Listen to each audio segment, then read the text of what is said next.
Hello students, good morning. 9th class में 4 जो chapter है हमारे कंप्लीट हो चुके हैं। आज इस वीडियो के अंतर्गत हम चैप्टर 5 स्टार्ट करेंगे। तो हमारा जो 5वां जो लेसन है, चैप्टर है, इसका नाम जीवन की मौलिक है। The fundamental unit of life, जीवन की मौलिक है। देखिए, इस लेसन से पहले वाले जो 4 लेसन आगे करवाए तो रसायन विज्ञान से संबंधित थे। रसायन विज्ञान से रसायन विज्ञान, केमिस्ट्री, ठीक है।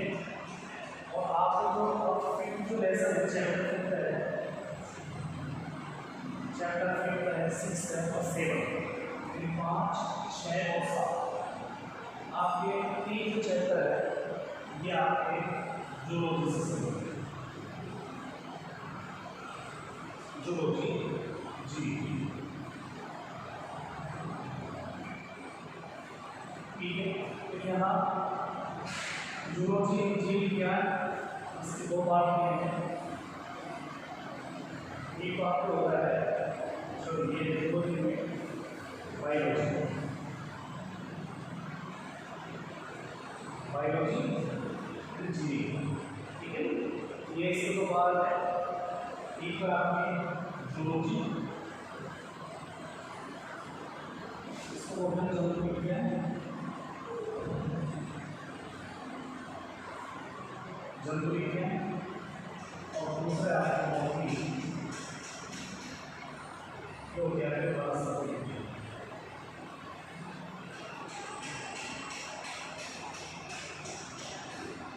वनस्पति विज्ञान ये पाठ है, ये दूसरा नाम पाद विज्ञान, ठीक है। तो यहाँ केमिस्ट्री से संबंधित जो चैप्टर थे आपके, तो 1, 2, 3, 4 ऐसे कि आपके सामान्य था। लेकिन चैप्टर 1, 2, 3, 4 क्या रसायन विज्ञान, केमिस्ट्री से संबंधित है।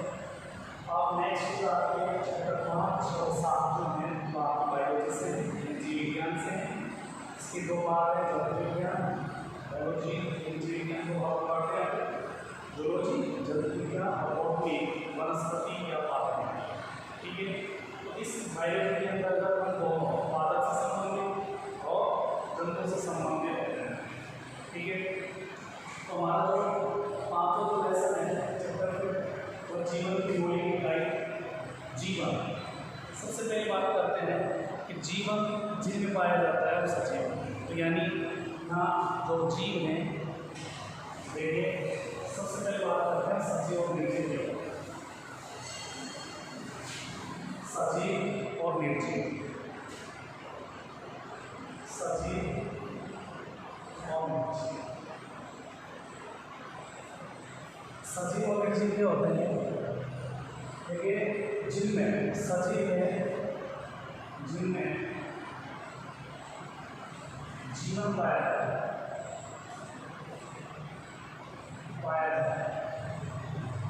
जिनमें जीवन पाया जाता है वो तो क्या है, सजीव है।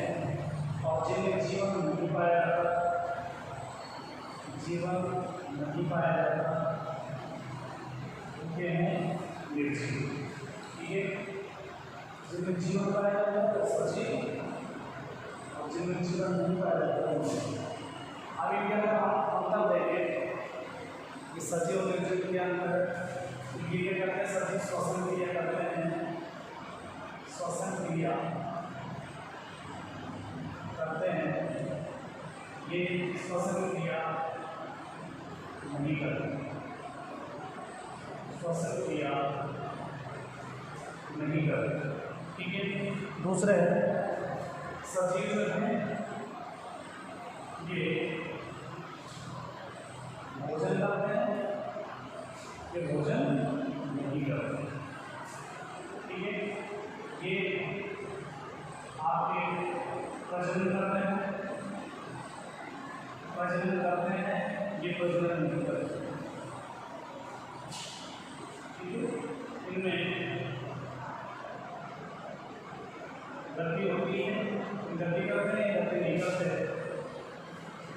वृद्धि नहीं करते।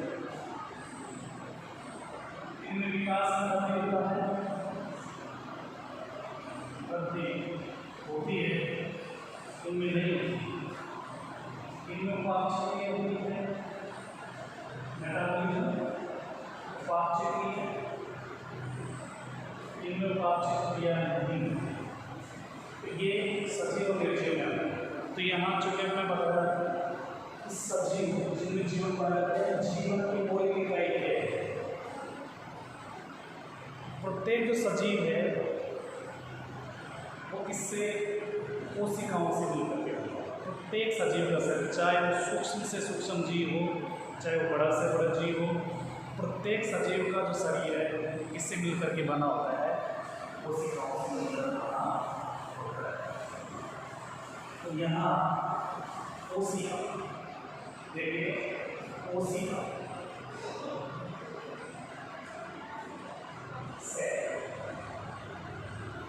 प्रत्येक सजीवों का शरीर कोशिकाओं से मिलकर के बना।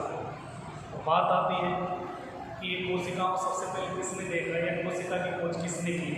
तो देखिए, कोशिका की खोज, कोशिका की खोज सर्वप्रथम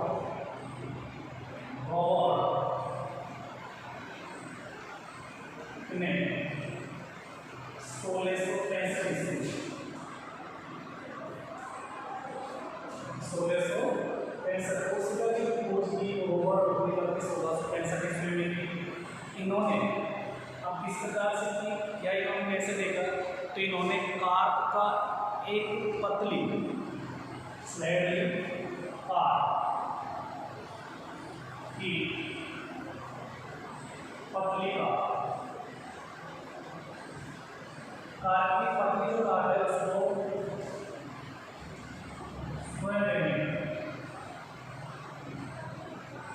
सूक्ष्मदर्शी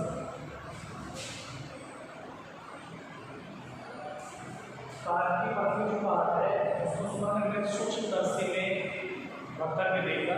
तो देखने पर उसने पाया कि इस कार की जो पतली कार है उसमें सूक्ष्म प्रकोष्ठ दिखाई देते हैं। ये सूक्ष्म प्रकोष्ठ थे कि उसी प्रकार से दिखाई दे रहे थे जैसे मधुमक्खी की छत्ते में। ये सूक्ष्म प्रकोष्ठ उसी प्रकार से दिखाई देते थे जिस प्रकार से मधुमक्खी का जो छत्ता होता है उसमें सूक्ष्म प्रकोष्ठ होते हैं। और इन प्रकोष्ठों को रॉबर्ट हुक ने कोशिका कहता है। तो ये जो प्रकोष्ठ हैं, इन प्रकोष्ठों को कोशिका यानी सेल कहा। इसने रॉबर्ट हुक, ये रॉबर्ट हुक ने कार की पतली, ये कार है क्या, कार जो है ये वृक्ष की छाल, कार क्या है, एक वृक्ष की छाल होती है। तो इस वृक्ष की छाल स्वयं सूक्ष्मदर्शी में रखकर उसने जब देखा तो देखने पर उसने पाया कि इसमें सूक्ष्म, बहुत ही सूक्ष्म प्रकोष्ठ होते हैं, गड्ढे होते हैं। ये प्रकोष्ठ उसी प्रकार से दिखाई देते हैं जिस प्रकार से मधुमक्खी के छत्ते में प्रकोष्ठ होते हैं। इन प्रत्येक प्रकोष्ठ को रॉबर्ट हुक ने कोशिका नाम इसे कहा। तो यहाँ कोशिका की जो खोज की रॉबर्ट हुक ने 1665 में, ठीक है। इसके बाद में 1674 ईस्वी में 1674 ईस्वी में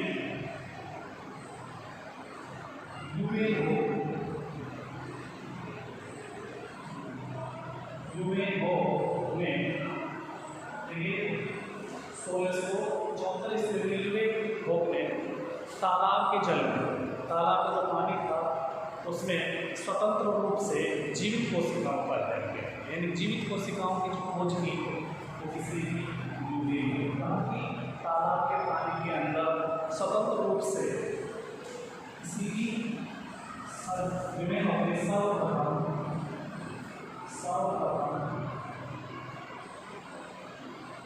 जीवित कोशिकाओं की खोज। जीवित कोशिकाओं की तो खोज भी हो तालाब के पानी के अंदर स्वतंत्र रूप से जीवित कोशिकाओं को देखा। यहाँ उन्होंने उन्नत सूक्ष्मदर्शी का प्रयोग किया, यानी ये तो शोध में सूक्ष्मदर्शी थे। रॉबर्ट हुक ने जब कोशिका खोज की तो उसके बाद में उन्होंने उन्नत सूक्ष्मदर्शी की सहायता से तालाब के जल में स्वतंत्र रूप से जीवित कोशिकाओं की खोज। ये कैसे थी?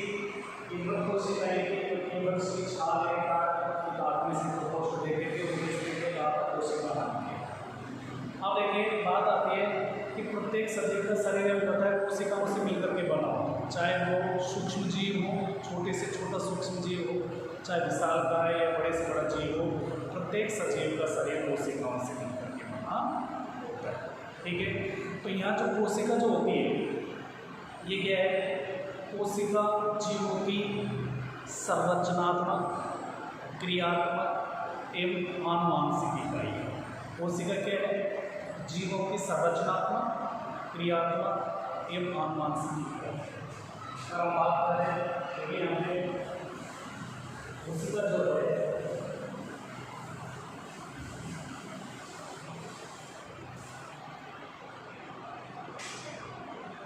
कोशिका जीवों की संरचनात्मक, क्रियात्मक एवं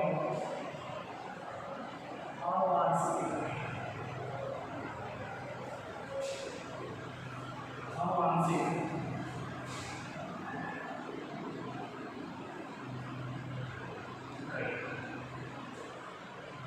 कोशिका के सभी जो जीव हैं, सभी सजीव है, उनके संरचनात्मक, क्रियात्मक एवं आनुवांशिक इकाई, क्योंकि सभी सजीव का शरीर कोशिकाओं से मिलकर के बना होता है। अतः कोशिका क्या है?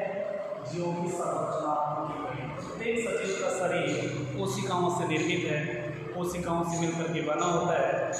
इसलिए हम कह सकते हैं कोशिका जीव की संरचनात्मक इकाई। दूसरा है क्रियात्मक।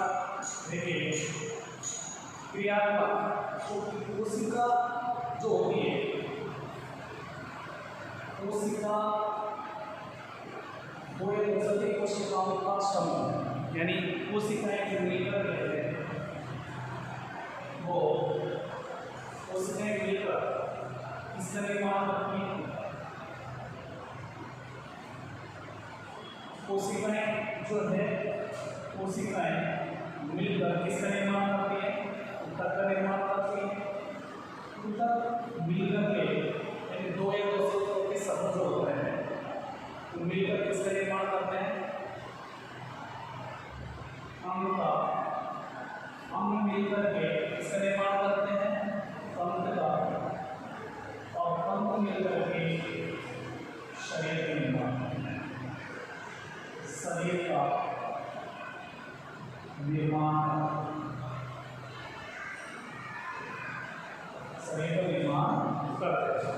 तो यहाँ कोशिकाएं मिलकर के ऊतक बनाते हैं, ऊतक मिलकर अंग बनाते हैं, अंग मिलकर के तंत्र बनाते हैं और तंत्र मिलकर के जब हम शरीर का निर्माण करते हैं। तो यहाँ कोशिकाओं के जो समूह होते हैं या कोशिका में उपस्थित विशिष्ट जो कोशिकांग होते हैं वो भिन्न भिन्न प्रकार का कार्य संपन्न करते हैं कोशिका के अंदर मिलकर के। इसलिए यहाँ कोशिका जो होती है वो जीवों की क्रियात्मक इकाई है। क्योंकि मैंने बताया आपको कि सभी सजीवों का शरीर कोशिकाओं से मिलकर के बना होता है, तो कोशिका क्या है? जीवों की संरचनात्मक इकाई है। ठीक है, दूसरा मैंने बताया कि कोशिकाएं जो होती हैं, इन कोशिकाओं के अंदर विभिन्न क्या होते हैं? कोशिकांग होते हैं। कोशिकांग यानी कोशिका के अंग। ये कोशिकांग कौन से हैं? जैसे आपके माइटोकॉन्ड्रिया,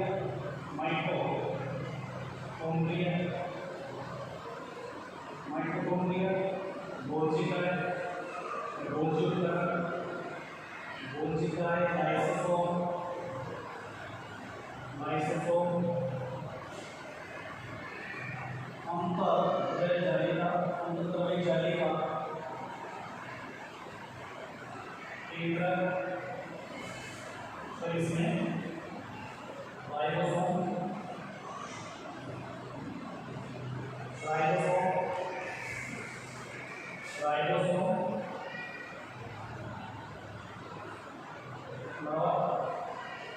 तो संक्लेश के कहते हैं।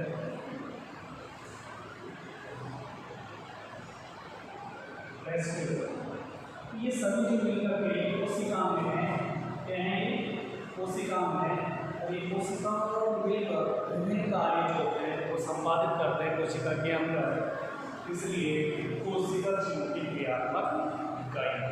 साथ ही कोशिका में केंद्रक उपस्थित होता है, जो होता है केंद्रक, और केंद्रक जो होता है इसमें ऊष्मा पाया जाता है जिससे हम क्रोमोसोम कहते हैं। क्रोमोसोम्स पाए जाते हैं शुद्ध, और ये शुद्ध जो होते हैं वो आनुवांशिक लक्षणों को एक पीढ़ी से दूसरी पीढ़ी में पहुंचाने का कार्य करते हैं। अतः यह जीव की आनुवांशिक इकाई भी होती है। तो यहाँ के क्वेश्चन बन जाता है कि कोशिका जो होती है उसको जीव की संरचना क्रियात्मक आनुवांशिक इकाई क्यों है। मैंने आपको बता दिया कि सभी सजीव सभी कोशिका से मिलकर के बना होता है, इसलिए कोशिका जो संरचनात्मक इकाई है। कोशिका में उपस्थित विभिन्न कोशिका जो होते हैं वो मिलकर के विभिन्न कार्य संपादित करते हैं, विशिष्ट कार्य संपादित करते हैं, जो क्रियात्मक इकाई है। और कोशिका में उपस्थित केंद्रक जो होता है इसमें क्रोमोसोम उपस्थित होते हैं। ये क्रोमोसोम जो होते हैं मूल रूप से आनुवांशिक लक्षणों को एक पीढ़ी से दूसरी पीढ़ी में पहुँचाने का कार्य करते हैं। अतः कोशिका जीवन की आनुवांशिक इकाई कहलाता है। तो ये आपके कोशिका में जीव की संरचनात्मक क्रियात्मक आनुवांशिक इकाई होती है। अब बात करते हैं कि कोशिका जो होती है ये जिस विज्ञान की शाखा के अंदर हम का अध्ययन करते हैं कोशिकाओं का, देखिए विज्ञान की जिस शाखा के अंदर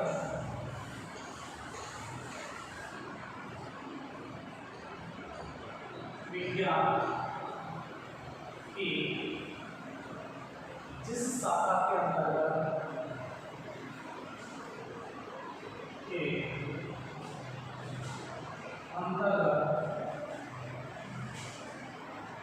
कोशिकाओं का अध्ययन किया जाता है, कोशिकाओं का अध्ययन किया जाता है,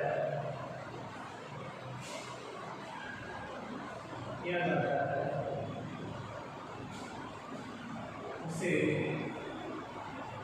कोशिका विज्ञान,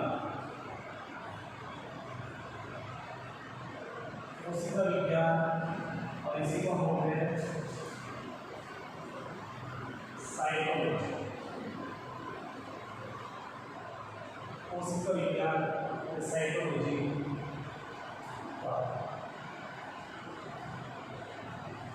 विज्ञान की जिस शाखा के अंतर्गत हम कोशिकाओं का अध्ययन करते हैं उसे कोशिका विज्ञान या साइटोलॉजी कहते हैं। देखिए अलग अलग विज्ञान की अलग अलग शाखाएँ हैं, उन शाखाओं के अंतर्गत हम अलग अलग जो आपके संरचनाएं का अध्ययन करते हैं, जैसे भूमि का अध्ययन करते हैं एम्ब्रियोलॉजी कहलाती है, आपके पादपों का अध्ययन करते हैं, पादपों में भी अलग अलग है। इस प्रकार से जिस शाखा के अंदर कोशिकाओं का अध्ययन करते हैं उसे हम साइटोलॉजी या कोशिका विज्ञान कहते हैं। हाँ देखिए अभी बता रहे थे कि प्रत्येक सजीव का शरीर कोशिकाओं से मिलकर के बना होता है। कोशिकाओं की संख्या के आधार पर अगर हम जीवों की बात करें तो जीव जो होते हैं वो दो प्रकार के होते हैं, एक कोष के जीव और बहु कोष के जीव। एक कोष के जीव क्या होते हैं, आप एक क्वेश्चन के बाद पूछ रहे हैं कि एक कोष के जीव किसे कहते हैं, बहु कोष के जीव किसे कहते हैं। ठीक है, बात करते हैं कोशिका की संख्या क्या है, कोशिकाओं की कितनी संख्या है, तो उसके आधार पर जीव जो हमको दो भागों में बांट सकते हैं। पहला तो है एक कोशिकीय जीव, एक कोशिकीय जीव, एक कोशिकीय जीव, और दूसरा है बहुकोशिकीय जीव। पहला है, दूसरा है बहुकोशिकीय जीव। बहुकोशिकीय एक कोशिकीय जीव है वे जीव जिनका शरीर केवल एक कोशिका से मिलकर के बना होता है, एक कोशिकीय जीव कहलाता है। वे जीव जिनका शरीर केवल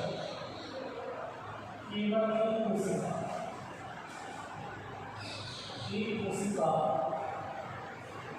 से मिलकर बना होता है। तो एक कोशिका का बना होता है, एक कोशिका से मिलकर बना होता है, एक कोशिकीय जीव कहलाता है। एक कोशिकीय जीव कहलाता है।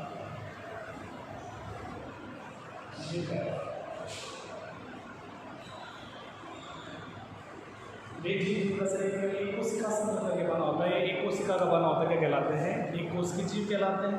कौन कौन से एग्जाम्पल से कुछ उदाहरण में अमीबा है, अमीबा, यूग्लिना, पैरामीशियम,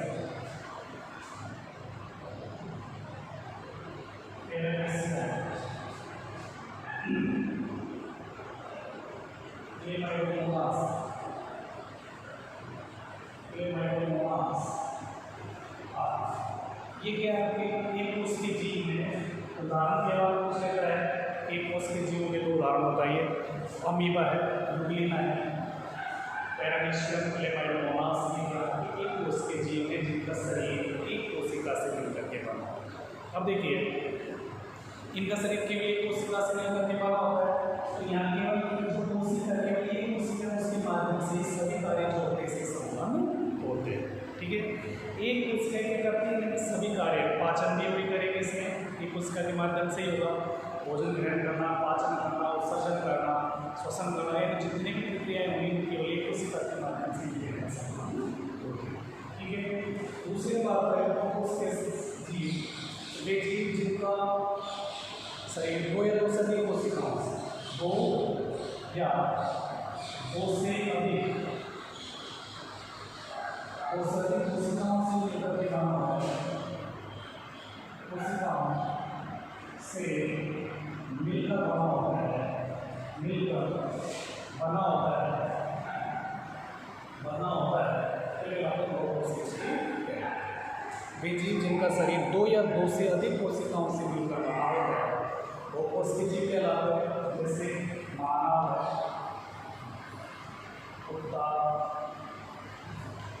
पीपल, पेड़ पौधों है, पीपल है, घास है, रबर है, कोशिकीय जीव है जिनका शरीर दो या दो से अधिक कोशिकाओं से यानी बहुत सी कोशिकाओं से मिलकर के बना होता है, वो कोशिकीय जीव कहलाता है।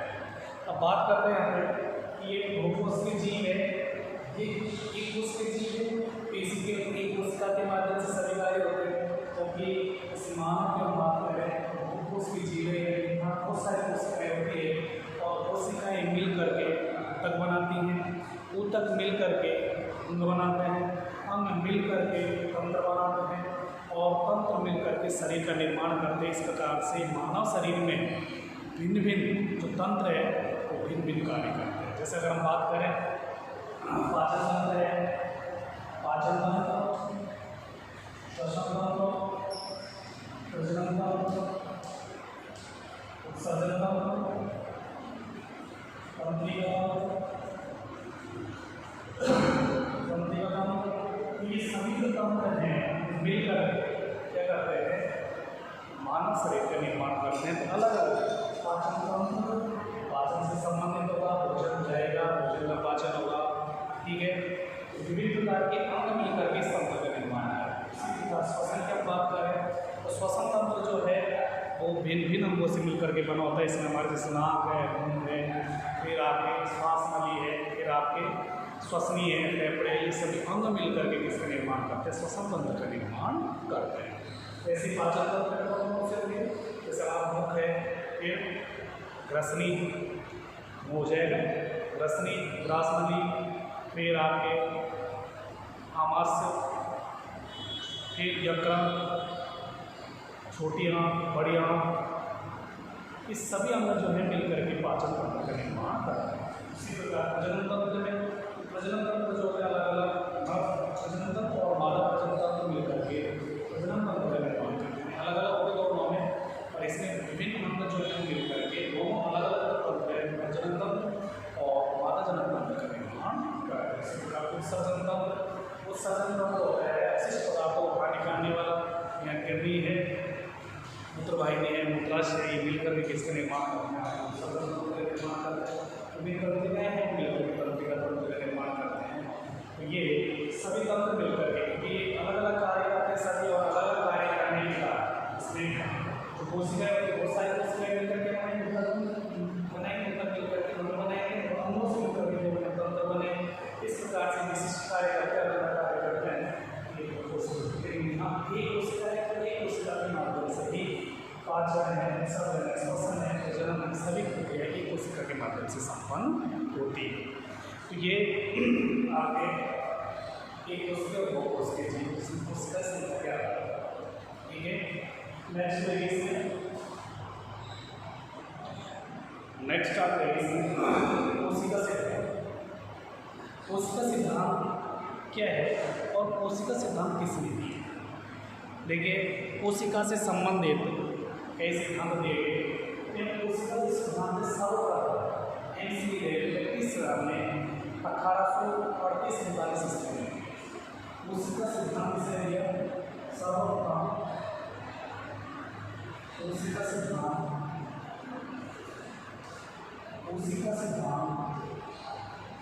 सर्वप्रथम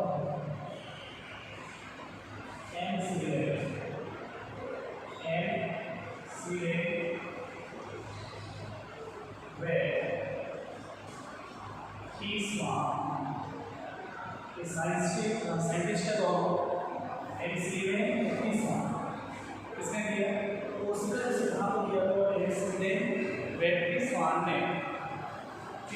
ने 1838-39 कोशिका सिद्धांत सबसे पहले किसने दिया? कोशिका सिद्धांत दिया एम सिलीडर पेटिसमान नाम दो वैज्ञानिक थे।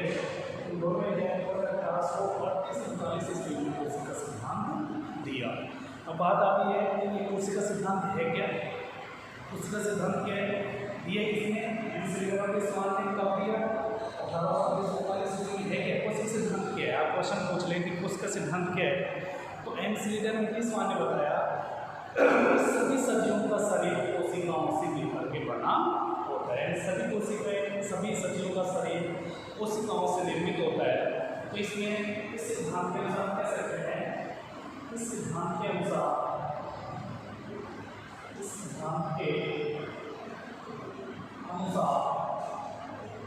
हमारे सभी सजीवों का शरीर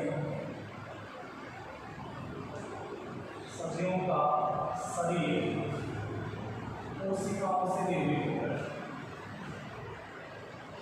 कोशिकाओं से निर्मित होता है। सभी सजीवों का शरीर कोशिकाओं से मिलकर के बना होता है। दूसरा है कोशिका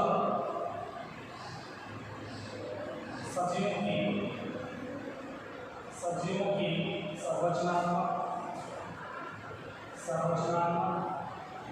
क्रियात्मक व आनुवांशिक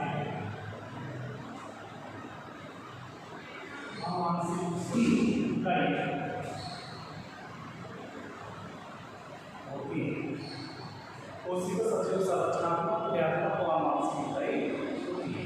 तीसरा नियम बताया नई कोशिकाओं का निर्माण है। नई कोशिकाओं का निर्माण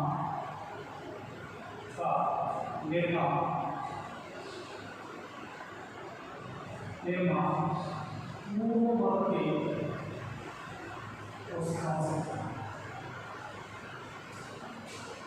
कोशिकाओं से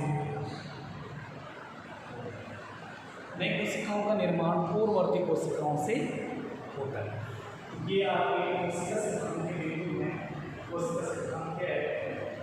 सभी सजीव का शरीर कोशिकाओं से मिलकर बना होता है। कोशिका सजीव में संरचना, क्रियात्मक मानसिक इकाई होती है और नई कोशिकाओं का निर्माण पूर्ववर्ती कोशिकाओं से होता है। देखिए, कई बार क्वेश्चन पूछा जाता है कि नई कोशिकाओं का निर्माण पूर्ववर्ती कोशिकाओं से होता है, सब किसने बताया? तो ये नई कोशिकाओं का निर्माण जो है पूर्ववर्ती कोशिकाओं से होता है। एक साइंटिस्ट थे, वैज्ञानिक रूडोल्फ विर्चो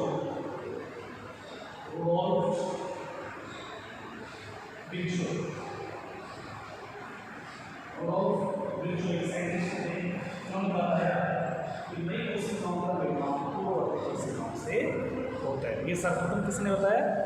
वैज्ञानिक रूडोल्फ विर्चो ने बताया कि नई कोशिकाओं का निर्माण पूर्ववर्ती कोशिकाओं से होता है। एक कोई इसमें पॉइंट है कि जैव एक साइंटिस्ट था, उन्होंने 1839 ईस्वी में कोशिका में स्थित तरल जैविक पदार्थ को जीव द्रव्य नाम दिया। कौन से थे?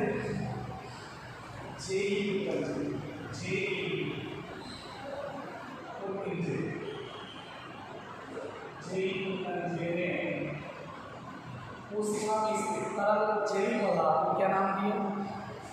जीव द्रव्य नाम दिया। और यह 1842 ईस्वी में क्या नाम दिया? जीव द्रव्य नाम दिया।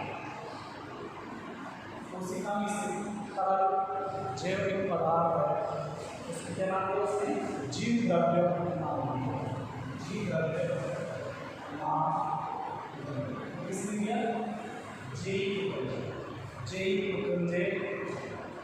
ने सर्वप्रथम कोशिका में स्थित तरल जैविक पदार्थ को जीव द्रव्य नाम दिया। ठीक है, इसके बाद में आता है आपके नेक्स्ट जो पॉइंट आता है कोशिका सिद्धांत के अपवाद। कोशिका सिद्धांत के अपवाद देखिए यहाँ पे नेक्स्ट कोशिका सिद्धांत क्या है। देखिए, हमने कोशिका सिद्धांत पढ़ा कि सभी सजीव का शरीर कोशिकाओं से मिलकर के बना होता है। कोशिका सजीव की संरचनात्मक, क्रियात्मक, मानसिक इकाई होती है और नई कोशिकाओं का निर्माण पूर्ववर्ती कोशिकाओं से होता है। लेकिन कुछ ऐसे पॉइंट हैं, कुछ ऐसे बिंदु हैं जिनसे ये सिद्ध होता है कि ये जो कोशिका सिद्धांत है तर्क संगत नहीं होता है। देखिए, नवीनतम खोजों के आधार कोशिका सिद्धांत पूर्णतः तर्क संगत प्रतीत नहीं होता है। क्योंकि अगर हम बात करें कि कोशिका सिद्धांत तर्क संगत प्रतीत क्यों नहीं होता है, तो यहाँ कुछ एग्जाम्पल है, कुछ उदाहरण हैं जिनके आधार पर हम कह सकते हैं कि कोशिका सिद्धांत सही नहीं है। क्योंकि कोशिका सिद्धांत में पहला बिंदु दिया है कि सभी सजीवों का शरीर कोशिकाओं से मिलकर के बना होता है। लेकिन यहाँ हम बात कर रहे हैं तो कुछ ऐसे उदाहरण हैं जिनसे सिद्ध होता है कि कुछ ऐसे भी जीव हैं जिनका शरीर कोशिकाओं से निर्मित नहीं होता है। तो सभी जीव जो होते हैं कोशिकीय नहीं होते हैं, जैसे अकोशिकीय प्रोटोजोआ। सभी सजीव कोशिकीय नहीं होते हैं, कोशिकीय नहीं होते हैं, कोशिकीय नहीं होते हैं। सभी जीव कोशिकीय नहीं होते हैं। उदाहरण है आपके अकोशिकीय प्रोटोजोआ।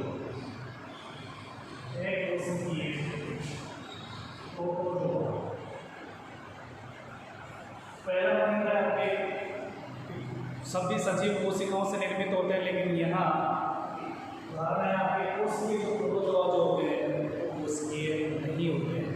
ठीक है, दूसरा है कि अन्य कोशिकाएं जिनमें एक निश्चित केंद्रक नहीं होता है, उदाहरण है वायरस, जिनमें एक निश्चित, कुछ ऐसे कोशिकाएं हैं जिनमें एक निश्चित केंद्रक नहीं होता है, निश्चित केंद्र नहीं होता है। जैसे आप हैं जब उदाहरण में वायरस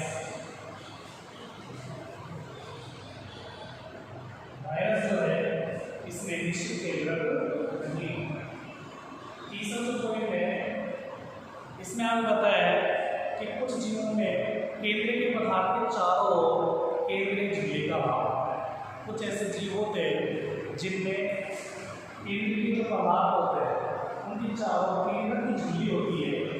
हम इसके अंदर कोई केंद्र के पदार्थ है, इसके चारों केंद्र झिल्ली केंद्रीय झिल्ली कह सकते हैं। केंद्रीय झिल्ली जो होती है, झिल्ली का अभाव होता है। केंद्रीय झिल्ली होती है, केंद्र चारों पास झिल्ली को केंद्र झिल्ली बोलते हैं।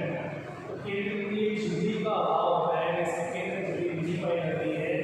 इसके अंदर जो भी पदार्थ होंगे यानी कोशिका द्रव के अंदर बिखरे होते हैं। केंद्रक झिल्ली का क्या होता है, इसका अभाव होता है। ऐसे जीवों को हम क्या कहते हैं, प्रोकैरियोटिक जीव कहते हैं। क्या बोलते हैं, ऐसे जीव जिनमें केंद्रक झिल्ली का अभाव होता है, वे जीव जिनमें केंद्रक झिल्ली का अभाव होता है, केंद्रक झिल्ली का अभाव होता है, वे प्रोकैरियोटिक जीव कहलाते हैं। वे प्रोकैरियोटिक जीव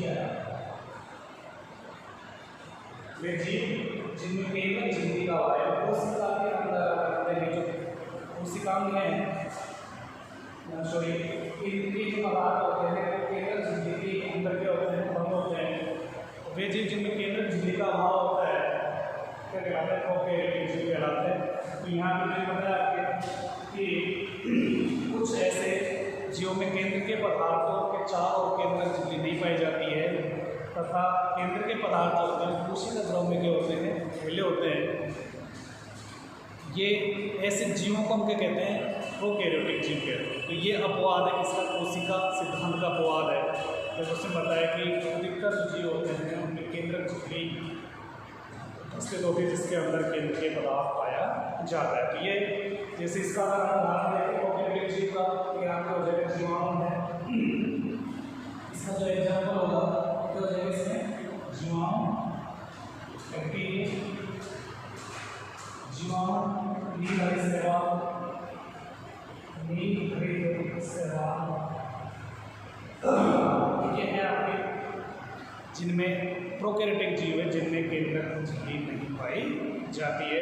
तो ये सभी जो उदाहरण है आपके ये है कोशिका सिद्धांत के अपवाद।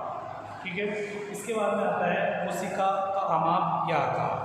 कोशिका का अमाप या आकार, कोशिका का अमाप या देखिए, इसमें सबसे छोटी कोशिका का जो उदाहरण है माइकोप्लाज्मा है। सबसे छोटी कोशिका, सबसे छोटी कोशिका माइकोप्लाज्मा, माइकोप्लाज्मा लेयर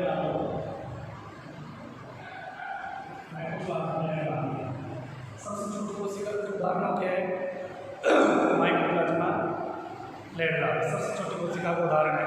यूकैरियोटिक कोशिकाओं की बात करें, यूकैरियोटिक कोशिकाओं में दूसरा यूकैरियोटिक कोशिकाओं में, यूकैरियोटिक कोशिकाओं में देखिए यूकैरियोटिक जो कोशिका है, यूकैरियोटिक कोशिका जो है ये नेक्स्ट वीडियो में मंथन करेंगे। यूकैरियोटिक कोशिका, प्रोकैरियोटिक कोशिका। मैंने बताया कि वे जीव जिनमें सुसंगठित केंद्रक होता है, यानी केंद्रक झिल्ली पाई जाती है, केंद्र के पदार्थ चारों केंद्रक झिल्ली पाई जाती है, तो प्रोकैरियोटिक जीव कहलाते हैं। और जिनमें सुसंगठित केंद्र का अभाव होता है, यानी केंद्र के चारों केंद्रक झिल्ली का अभाव होता है, तो जीव सॉरी केंद्रक झिल्ली पाई जाती है तो वो यूकैरियोटिक जीव कहलाते हैं। जिनमें केंद्रक झिल्ली नहीं पाई जाती है वो प्रोकैरियोटिक जीव कहलाते हैं। तो यहाँ यूकैरियोटिक कोशिकाओं की बात करें तो यूकैरियोटिक कोशिकाओं में शुतुरमुर्ग का जो होता है, शुतुरमुर्ग का अंडा सबसे बड़ी कोशिका होता है। अगर यूकैरियोटिक कोशिकाओं की बात करें तो यूकैरियोटिक कोशिकाओं में शुतुरमुर्ग का जो अंडा होता है वो सबसे बड़ी कोशिका का उदाहरण है, जिसका व्यास लगभग 150 से 150 सेंटीमीटर के लगभग होता है। ठीक है, और तीसरा जो है मानव शरीर की सबसे लंबी जो कोशिका है वो तंत्रिका कोशिका। मानव शरीर की सबसे लंबी कोशिका कौन सी है? तंत्रिका कोशिका। तंत्रिका कोशिका, ये कोशिका क्या नाम है? नेक्स्ट वीडियो में हम कोशिका की संरचना के बारे में पढ़ेंगे कि कोशिका जो होती है वो कौन कौन सी संरचनाएं उसके अंदर पाई जाती है, कौन कौन सी संरचनाओं से मिलकर के कोशिका का निर्माण होता है। तो इसका अध्ययन हम नेक्स्ट वीडियो के अंतर्गत करेंगे। आज के लिए इतना ही, धन्यवाद।